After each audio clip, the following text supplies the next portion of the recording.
Working on my Econoline today.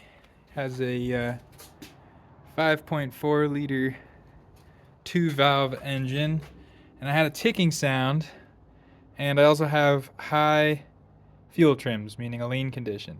Not sure about the lean condition, but as far as the ticking sound, I already replaced my exhaust manifold gaskets and checked my spark plugs, so all good there.